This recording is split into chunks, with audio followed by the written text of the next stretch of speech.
afternoon. Thank you for joining me today. I am Annette Manius, and I owned a business for 30 years. And my uh, Hell Bent to Sell is my website, and I have a course on there about business succession. Today, we are going to talk with Alice Shade. Alice is with Four Ventures, and she's a friend of mine. She and I met, I don't know, 5, 6 years ago, might even been longer than that, when I was trying to sell her business some software, and then realized when I met her that she was in the process of selling her business. So we became friends and, on and off. And while she was going through the transition and things, and then I was in a Vistage CEO group, and Alice became our chair, which was great. So, we're going to talk a little bit about the value of having a CEO group, a mentorship with a group, and how they and the chair can help you. So, we're going to talk about that a little bit today, too. And the other thing we're going to talk about is the things that Alice and I have both seen of business succession plans that have gone well, and what they did to make it go well, and what does gone well mean, and things that business successions that didn't go well, and why they did not go well. So we're gonna that's gonna be our subject today. It'd be really good conversation. So welcome, Alice. Thank you for joining me today. I appreciate it. Thanks, Ned. I'm excited to be here. Well, It has been good. a long journey we've been on together. It I've has seen been. you go through a lot of different transitions. So excited to Mm. see this new phase of your dream and sharing with your audience the learnings you've learned. Excited. Thanks, Alice. Yeah, it has been yeah, and I appreciate your encouragement over the years for the things that I do. So, I want to kind of catch up a little bit though, and what are you doing now? What is your passion that you're working on now? Yes. Yeah. So when we met, you were right. I was in the process of spinning off a piece of the business that I had co-founded and was transitioning away from that company. And then I found myself going, now what am I going to do next? What did I like about building a business? What did I like about growing and doing that? And I became really interested in the leadership and team development piece, but additionally, the strategic execution of that. I found that many of us, as we grow and develop into leaders, we may not understand some of the business acumen, nor do we always know what it takes to really execute on the strategic plan. So I have found that my passion is leadership development, CEO development, but also the executive teams that are charged with executing the strategic plan. And so it looks like getting in and teaching business acumen. It looks like on-the-job coaching. But what I'm pushing for is alignment and growth mindset and really elevating the performance to align and meet the organization's objectives. So I find myself really enjoying that piece. It's different than just the planning. It's now what and really helping the team pull together and elevate their leadership and their skill set to do so. Right. Yeah. And that aligns perfectly with business succession. It's what I teach and what I witnessed with my own sale of my business is that you have to have that leadership team in place. And like you said, in alignment. So you Mhm. have different goals in your business. Maybe it's to step away, maybe not to sell, but to step away. Or it is that I want to, like me, getting that team in alignment so that I could sell it to them. Absolutely. Yes. I think what I have found with being a CEO, a facilitator, chair, um, but also in my work is that that piece is so important because you've got to understand the CEO's vision and where they're going and why they make the decisions they do. And working toward executing that. So, I am the business owner's biggest advocate. And for me, it's translating their vision to helping the executive team kind of meet those goals. So you're exactly right. Yeah, that's great. That's great. So I want to ask you, I'm going to ask you two different things we're going to have discussion about. The first thing I'm going to start with is what have you seen over the years go well in a business succession? So someone's selling their business. What is the right approach to that? What Mhm. have you seen gone well when the succession has been a success?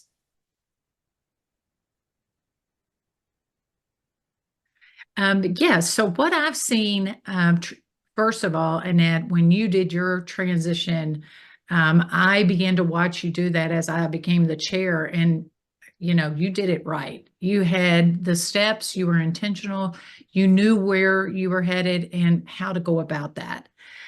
Some things were fortuitous, but I also think you opened yourself up to welcoming your partners into thinking about becoming owners, right? They were employees first, but you welcomed that opportunity. So here are things that I see. I've had the fortunate, ability to kind of get to see this from a close spectator, right? So I see things like, you know, um, thoughtful planning, seeking advice. So not only your own board of advisors, but maybe your peer group, but also like your CPA and other advisors that can help guide you on that path. Once you're kind of begin to know where you're headed and have selected your successors, being transparent with them. And to me, that's more than just the numbers and the financial transparency, but the transparencies of what are the challenges to the business? What does it mean to be an owner? What's the emotional change that has to happen? To me, that's such a big part of ownership transition is going from being an employee to be an owner and changing that mindset. And then I see that they're very thoughtful in taking care of themselves through the process because it's not a 60 days and close. You hear about that. It's like, we're going to close this in 60 days and then you're riding off in the sunset.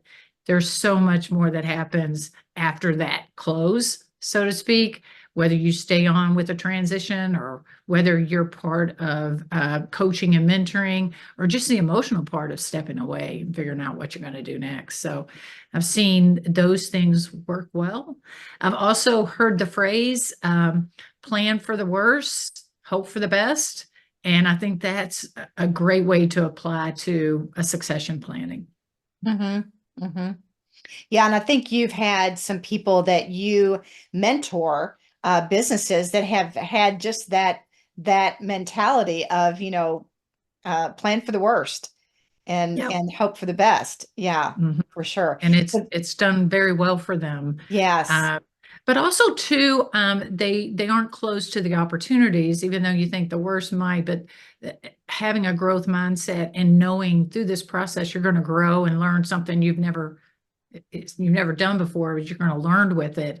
But staying on front of that learning curve, I think, is important, so as to lean into the skills you already have of being a great business owner and making those good decisions when you get and gather information to help you pivot or change or Mhm, consider another path. mhm. I think that's important. Yeah. Something you said a minute ago is so important, I think, in a business succession plan is you said that you can help people be leaders, but being a leader is different than owning a business. So that's Mhm. a whole different skill set, right? That Yes. that that has to be learned by people that are going to, especially if they're people that are like me. I had people that were already in my business buy it, Yeah. and they were Mhm. leaders, but did they really know how to run a business? I mean, it's two different things, right? Two different things. And I Yeah. think the course that you teach is so important because in it you have that element of emotional intelligence, which to me, when you think about becoming an owner, it's bringing in the self-awareness of where you are and knowing the things you don't know so as to lean into that new muscle that you have to exercise of being an owner. That it's Mm-hmm. not Annette's paycheck anymore or Right. bank anymore. It's my bank, bank account. And I am going to have a different attitude and approach to this, right? Yeah. So that part's important. And knowing if evaluating that team or person that you're going to be selling it to, whether that person has that ability to stretch and recognize their areas that they have to work on. I think that's important in your discernment process of your succession plan. Mm-hmm. Mm-hmm. Yeah. I think that's a huge piece of it. Even if it's people that work for you, don't work for you currently, or family members, that's Oh, one of the things. wow. And I don't want to go this rabbit hole about family members because you can go right way down that rabbit hole, right? Yes. But my contention is, people bring their family members in and they say, oh, they grew up in the business, right? I don't need to do all these things with them like I would with somebody else. But I don't think that's true. I mean, what do you think? Well, when you mentioned that, what came to mind was um, with family, there's so many more dynamics. There's so much richness in their interactions and memories and, all the things that happen that there has to be a lot of intentional work around trust, intentional work around communication. So as things don't get misinterpreted. And, again, the EQ brings about that awareness that how to set aside personal to make sure the business interests are met, right? So, Right. Yeah. It's mhm, a whole different, you're right. It's a whole different dynamic than yeah, when you have family, because there's emotions there and things there, history there, right, that you uh-huh, don't have with yes, anybody else. So that becomes a great whole way. different dynamic too. But and I want to ask you, because we were talking the other day, and you have, and I don't want you to mention names, so you can say this customer, right? Yeah. Has been working through a business succession plan, and you've been working with them on their meetings, right? Their quarterly meetings. Hmm. And, they're finally getting it, the leaders that are going to take over the company. So, what does that, when you said that, I didn't ask you the question, but I'm going to ask you now. When you do those quarterly meetings, what is that? What do you do in those meetings? And what is the goal of that? Oh, yeah. So this has been, a transition succession plan that is similar to yours in a way that this business owner is selling interest in the business to two of his lieutenants who will eventually become 100%, owners of the business. And, it's important that they begin to understand the financial and the risk associated with business ownership, right? You don't want to scare them, right away, but you want them building their acumen and understanding. And so when I go into these quarterly meetings, yes, it's to set what the next quarter is going to look like, but it is also making sure they're looking down the road 18 months, because as a business owner, that's your job. You've got to look up and down the road to see what's coming. It's not just about the next quarter. And so when I go in, it's asking those harder questions about, does this next quarter get you closer to where you want to be in 18 months? And oh, what do you see in 18 months? Because now you got to look out for the business. It's not just one person looking out for the business. So that's what we get into in the quarterly. And then my job is to drive the accountability with each other. So building that team muscle of holding each other accountable and using good language around that so as to build that trust and continue to build a really good business. And Hmm. they're really excited to work with. Yeah. But I've Yeah. seen the transformation and I'm seeing it continue. And that's exciting, as you know. Yeah. And I think when I think about, because I had somebody the other day say, we're going to do this on our own. We don't need a coach to help us. And I, my thought about it is that a coach like you and somebody that I had is that third party, if you will, that doesn't have, a dog in the fight, Right. right? You're You right. don't have a dog in the fight. It's not emotional for you. It's not, you just know these are the goals that the Hmm. team has set out. I'm going to hold them accountable to that, right? And meet Hmm. with them every quarter. And, to me, that makes a huge difference to have that person that's not in the grind every day, That's right. right? That's right. And I think it's hard because I've seen people try to do EOS, Entrepreneur Operating System, by themselves Hmm. by reading the book. Yeah. Well, how hard would that be?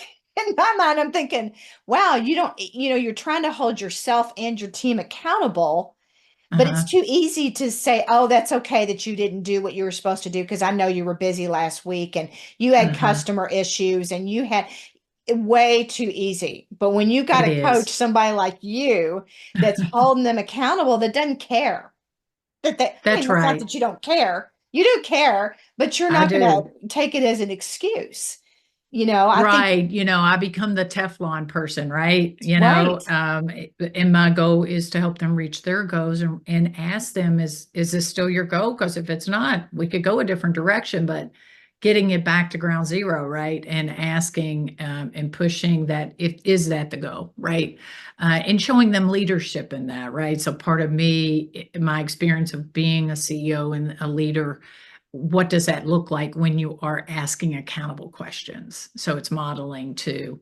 I Hmm. think too. Don't, and I want to ask you, you probably felt the same as you were working through with your team and your three new owners, what leadership felt like or looks like as an owner. And what are the hard questions you got to ask? You probably have an example that you could probably share your audience. Yeah, I think, gosh, there was a lot of hard questions, but because I tried to, I was fortunate, all three of them came in with a little bit of a leadership. They had led projects and things, so they understood leadership, but didn't really understand business ownership. So we had to Mhm. really have some hard questions. And one example, I'll tell you a really good example. We had someone, a fourth person on the team that we had determined for various reasons. Well, he wouldn't hold himself accountable, wouldn't let us hold him accountable. And we decided we needed to X him off the team. And my personality, but I'd owned the business for 30 years. I would have cut that tie a lot quicker, but I didn't because it was a hard thing. And the three Mhm. guys needed to be indoctrinated into that Yes. owning a business is not easy all the time. Sometimes you've got to make some really hard decisions. So that decision drug out longer than it really should have because I was trying to get them to make the decision and figure out, how we're going to do this. What's the best way to exit this Mhm. person? And, that's an example of uh, one day it was like, yeah, okay, we got it. This is what we need to do. But it probably was at least 6 or 8 months longer than I would have, you know, I would have cut it Right. quickly. But I had to Right. let them figure that out. And leadership, you cannot just read a book and go, okay, now I'm a leader, right? It's a learning thing. It's something you have, and it's a continual learning thing. It's like a Yeah. continual Yeah. every single day. So yeah. And that example is a really good takeaway because I've seen that. I've seen CEOs or owners doing this transition and seeing a challenge like that. And I think they have to weigh the pros and the cons and the economic impact of saying, okay, this is the one that's going to teach the good lesson that when they're on their own, they'll make it faster. But we're going to Hmm. walk it together. Seen that happen again and again, and it taken a little bit longer than what one person or an ownership team would have decided sooner. But you're right. Emotions get involved. It's tough. But then once they understand that they're in the business to provide a business for their employees, then the tolerance goes down, right? Right. And then they're encouraged and empowered to make good decisions. Yeah. Well, and I'll tell you, as a business owner, it's hard. That was really as hard as it was for them to make that decision because this person was a peer for them and they thought was Yes. going to be a partner in the business. The whole dynamics. It was hard for me in a couple different ways. We talk about the emotion of selling your business, is that I've got to start giving up my control. I've got Hmm. to start letting them make more decisions, the hard ones and the easy ones. And Yeah. that takes a little bit of a ego check at the door, Yes. right? Yes. Yes. And I've seen you take those moments and realize that I have to step back. Kind of, it's a humbling, but you recognize I got to step back. And that's when you know you're getting it, right? Like, you're in this succession for the right reasons, and Hmm. you recognize that about yourself. So I admire the way you've done it for sure. Thanks. Yeah. Some people would say I made it look easy. It wasn't. I know. What's But not? you did it with a lot of great class. Woo! It was not Yeah. easy. It was like an everyday self-talk, right? But we all have that, right? As business owners. I don't know who still doesn't do self-talk, right? Right. That's As you go right. through anything, You're right? exactly right. You're exactly right. Yeah. So, the other side of that too is, have you seen businesses that don't have good succession endings? Because I think about people that I've seen over the years, that they get to the end and they regret that they sold it. Mm-hmm. They Mm-hmm. might not think that the people they sold it to was the right choice. Mm-hmm. Maybe they feel like, now what am I going to do? And there's a lot of those emotions there that at the end, I've seen a lot of anger. I Mm-hmm. mean, so that Mm-hmm. was one of my big goals, is I said, okay, at the end of this, I am not going to have that anger. We're going to be friends. It's all great. And, I was not going to have that. And I'm sure you've seen it too, but what causes that, do you think? Um, I think you I think you get tied to the expectations, right? You get tied to what you expect or want to be out of that, whether that's an external influence or not. My peer group laughs at me because I always bring out the feelings wheel, but the feelings wheel helps us as CEOs like attach what are we attaching emotionally to these decisions we make, right? So I Right. always kind of say, have the end in mind. Like at the end of this, how would you like to feel? Where would you like this to be? And know that you own that. Really, that is you to own how you're going to feel at the end of this, regardless of how it turns out, because they're adults. Whoever gets it, what they end up doing is going to be it.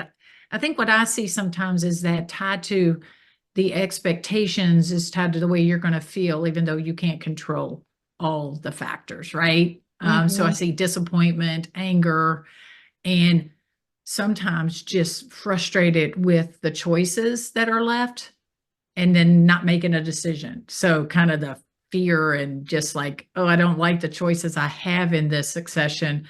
So I'm just not going to do anything. And you see that too. Some of the things also I've seen is really convincing yourself you've got the right person to sell to, but then knowing it's not the fit, but still trying to fit that person there and trying to convince them that this is the right thing for them to do. As Right. business owners, we're really good at selling. We're really good at convincing people to buy our stuff, right? Our Right. product or Right. service. And we can almost convince other people to, right? But you've got to recognize when that's not a fit and moving from that so as to begin to shift and create a different choice. I've seen that happen.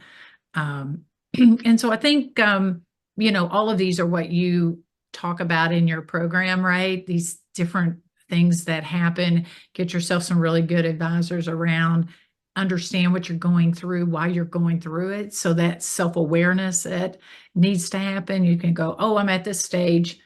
I need to be looking for these kinds of things now, Mhm. and changing and course correct. So those are the kinds of things that I see that don't. And then post transition, like we talked about, just having a good idea of what you want to feel at the end of that, Right. and then going and finding that. Hmm. So for me, it was, I'd like to be able to help other people go through and have and understand a little bit more about this process and understand how important it is to have the right leaders around you to execute on your plan. And so that's why I get passionate about understanding what the business owners want and helping them develop their teams to get there. Yeah, that's great. It's so funny. I was thinking about actually thinking about you and thinking about me the other day that I have people say to me all the time, well, if I sold my business, then what would I do? And in my mind, and probably in your mind, the world is open. I mean, Yes. look at you and I are doing the same thing in Hmm. two different ways. Alice does the more, team approach on, getting with the team and all of that and working with them. That's her passion and she does it really well. I want to help people as well, but I'm not as much interested in that, one-on-one coaching someone. I want to Hmm. help and I want to talk about how my experience went and how I've seen other people because I've seen a lot in Yeah. 30 something years. Hmm. So it's two different approaches. So my point in saying that is the world is so open. When people say, what would I do? I think, really? There's so much you can do. Right. I didn't know how to do YouTube or videos. I had no idea. Yeah. You've really grabbed onto this opportunity and you have a lot of experience to share. And Yeah. when people go, well, what do I do next? What is my role now? How do I benefit? If you're staying on for a year, what does my role now look like? You had that transition period too. I'm, but you also said, okay, I'm gonna dab with this thought and this idea I have of sharing what I've learned while you were in that transition. I think that's important, right? It kind of gave you something to look forward to, and something to do. Because you and I, we're tennis players, but you can only play so much tennis, right? So Right. we're the type that we want to give and help and support other people. And so there's so much more other things to do that. And could be just doing another, one on business, but there's a lot of Yeah. things that are Yeah, there's a lot of available. things. Yeah. I talked to somebody the other day, and what they're doing is helping. I think, well, it's still around because she was telling me about is that organization called SCORE, right? It's Mm. for, I don't know if you've ever heard of it, but it's for people like us that had owned businesses, or maybe even they didn't own a business, but they were at a higher level. And for free, it's a volunteer, Hmm. and they go in and help people who are startups. Yeah. So they might Hmm. help them. Let's say my expertise is accounting. I would go in and help them get their books ready. You may help them in their first hire, right? Right. But it's all volunteer, but it's still, letting you take what you've learned, the Right. hard and the easy Yes. things you've learned from being a Hmm. business owner and giving back to others. So, I Right. mean, that's even an option. There's a lot of different things. Yeah. Absolutely. Yeah, Yeah. definitely. Yeah. So, I want to go back to I was thinking about a customer years ago that I had that sold his business and he sold it to, they were employees, but he didn't do a leadership plan with them at all, because they had been in the business, so they knew the business. But again, going back to the conversation, they didn't know how to run the business. They knew the business. Mm. So what happened was, and I tell you what, this stuck in the back of my head. It went into the catalog when Yeah. it happened. And this has probably been 20 something years ago. I wasn't even thinking about succession.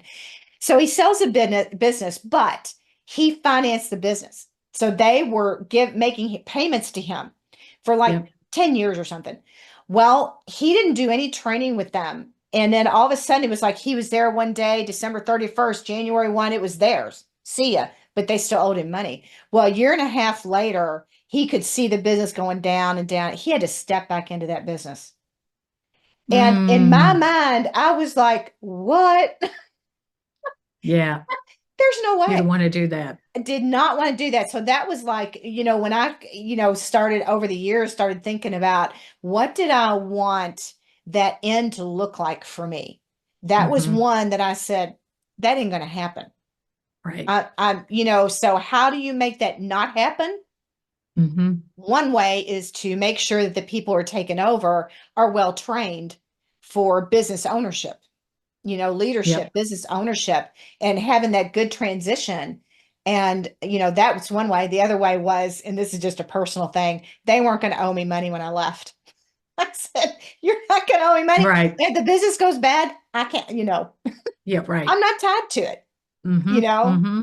Right. but that was just a personal thing. A lot of people lend money to successors, Right. and Owner finance it. Hmm. yeah, Yeah. yeah, and sometimes you have to. Sometimes you have to, but you have to be real careful when you do that. But anyway, that's one of the things that I saw, and I thought I will never. That will not happen. I will not do that. Well, you were an observer. You became an observer of others' businesses and the way they did it as you were thinking about your own transition and where you wanted your business to go. I'm curious, I met you prior to Vistage, but then I was fortunate to be your Vistage chair. Tell me a little bit about how that having a business group, a peer group help you with some of these things that you are grappling with. Tell me a little bit about that. I'm curious.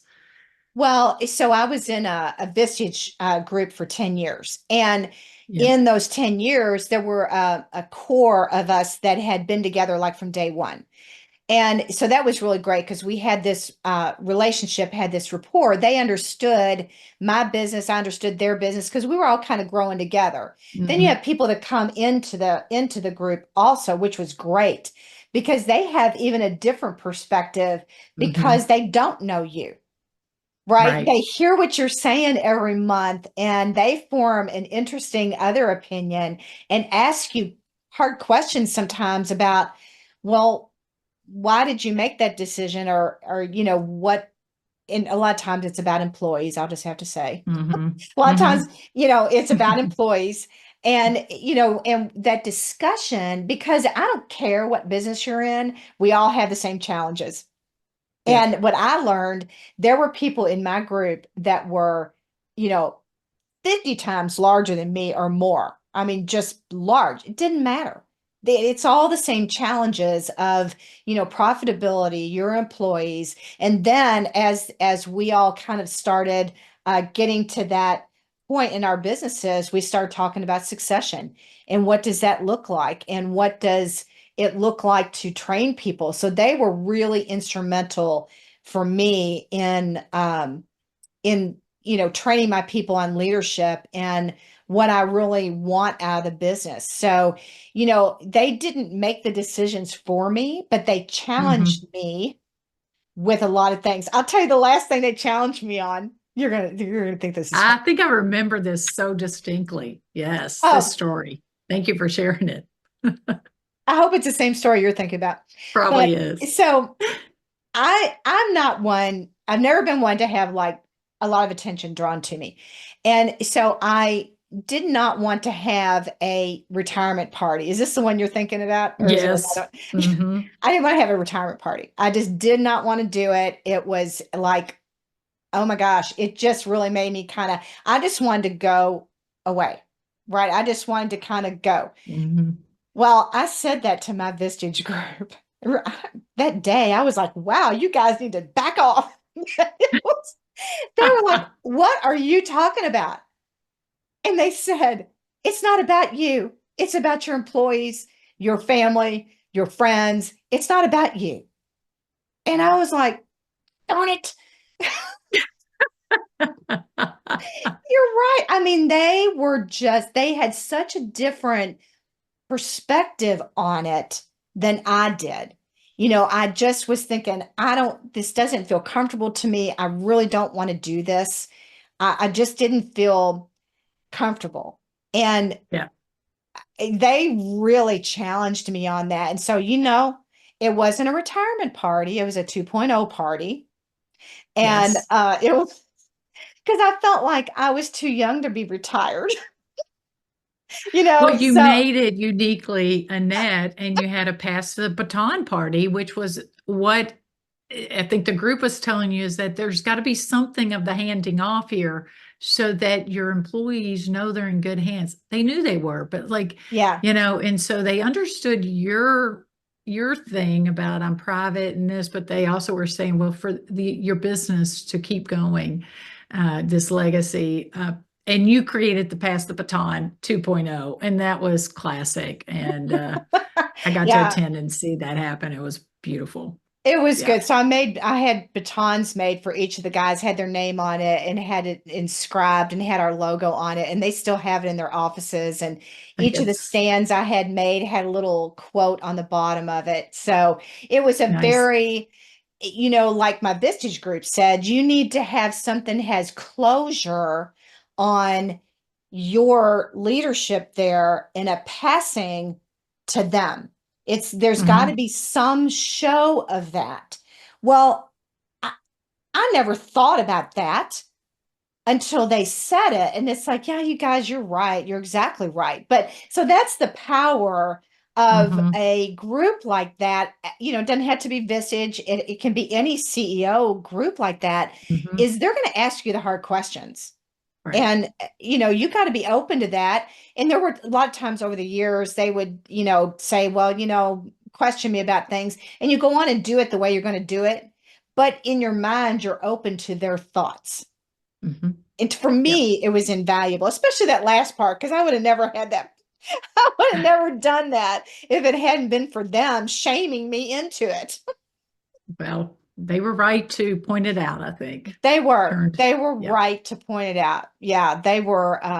Yes, a group like that is just because, like I said, we're all in the same boat. It That's doesn't matter right. how large you are. If you have customers and you have employees, you're in the same boat Yep. for Yep. sure. There are lots of common themes that a peer group talks about. Yeah. Business ownership, succession, employees, resources, services, adding a product line, lots Hmm. of things that we dig into. Yeah. And I was part of a peer group myself with my business. And so I've always found it invaluable Hmm. um, for me too. Yeah. Yeah. Yeah, it really is. It is. So that's one of the things that I think we've all heard the saying that it's lonely at the top. It Hmm. is. Yes. It Yeah. is lonely at the top because even your leadership team underneath you doesn't really understand what it means Right. to be constantly responsible. You know, Right. it's a Right. constant thing, no matter what. Even when I would go on vacation, it's a constant thing. So, but then when you get in a room with all other people who are in the same top position that you're in, and we all get it, Hmm. Hmm. it's hard. Right. It's really Right. hard. Yeah. And then Yeah. we And saw it's some people go through some mhm. personal things, divorce and things in the group. And I think the group too, even though we're a business group, you still get so interested in people in their personal lives too. Yeah. And, having that safe place to talk about where life intersects with business, it does. It's all of you in that business, Mhm. as much as you think you can compartmentalize it.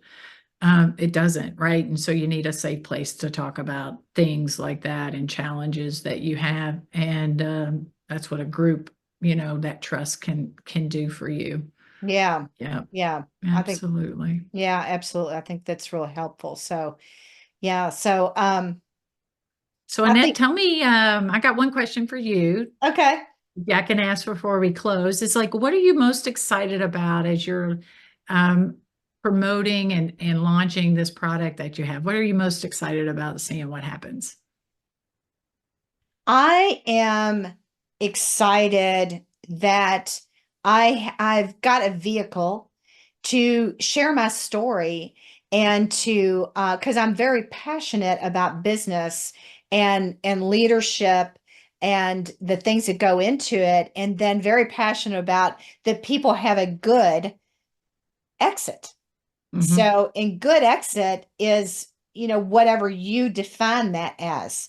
So I try to tell people start with the end and go backward.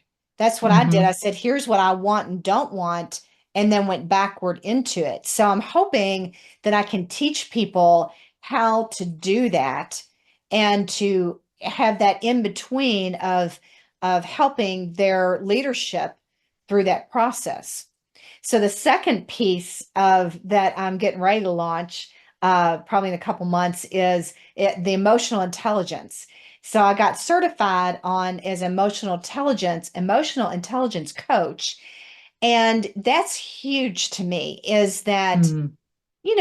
over the years. So here's what I've learned the hard way, of course, as every business owner does, that people come into your business and they know how to do the work, but do they really fit into your culture? Do they really Mm. have the passion and have the emotional intelligence to work with a team every day? So that's Hmm. what emotional intelligence does. This is part of my business succession course also, but I'm going to do a separate one for business or emotional intelligence, and then do some Yeah. classes.